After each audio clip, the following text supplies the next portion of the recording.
তো hey guys, কেমন আছো সবাই? আশা করি ভালো আছো। তো আজকে শুরু করতে যাচ্ছি একটি নতুন ব্লগ। ব্লগ বলবো না, এটাকে বলবো আমার বাইকে কিছু মডিফিকেশন করিয়েছি। তো কি কি করিয়েছি ওটা আজকে দেখাবো।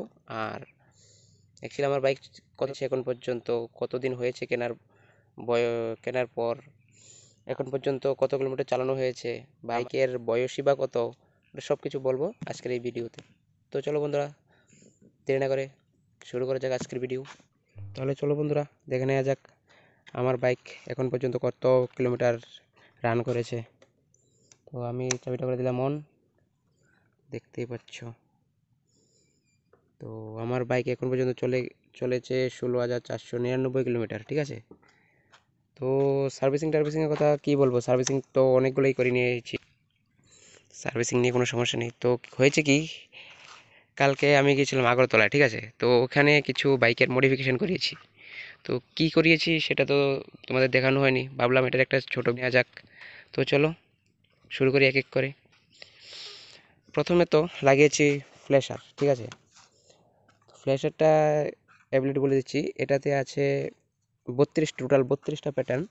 32টা প্যাটার্নের যে ফ্ল্যাশারটা পাওয়া যায় ওটার দাম আমার থেকে রেখেছে 1200 টাকা।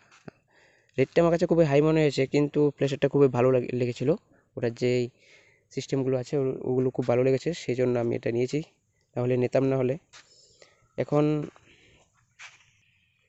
এখন সেকেন্ড পয়েন্টে আসা যাক। সেকেন্ড কী করিয়েছি মড, এটাতে যে লুকিং গ্লাসগুলো ছিল ওইগুলো আমি রিমুভ করে দিই লাগিয়েছি। এটা এটা লাগানোর পর বাইক পুরো চেহারাটাই বদলে গেছে, কি বলবো। এটা লাগানোর পর বাইক কি পুরো কিলার মনে হচ্ছে ভাই। তারপর লাগিয়েছি এই যে ব্রেক লাইট, দেখিয়ে দিচ্ছি তোমাদেরকে।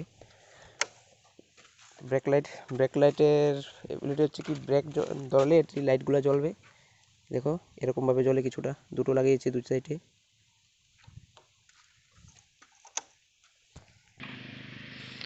তারপর লাগিয়েছি ওয়ান অফ দ্য বেস্ট, আমার সবচেয়ে পছন্দের, এই যে হুইল কাভার। ভাই হুইল কাভার লাগানোর পর বাইকের লুকটা যা বদলে গেছে না, কি বলবো।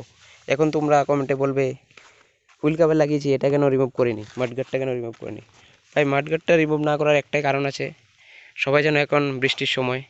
তো এখন যদি আমি এটাকে রিমুভ করে দিই ভাই, বাইকের এই যে পার্টটা দেখছো না, পুরো পিছনের এই যে পার্টটা, এটা পুরোটা নষ্ট হয়ে যাবে কাদা পরে। সেই জন্য এটাকে আমি রিমুভ করিনি। হ্যাঁ, যখন শীতের দিন আসবে তখন রিমুভ করে দেব, কিন্তু এখন না। তো এই করিয়েছি হালকা পাতলা মডিফিকেশান, আর তো কিছু করাই নি। তো এটাই ভাবলাম দেখিয়ে দিই। তো আজকের ভিডিও একটুকুই। ভালো থাকবে, সুস্থ থাকবে। জয় ভারত।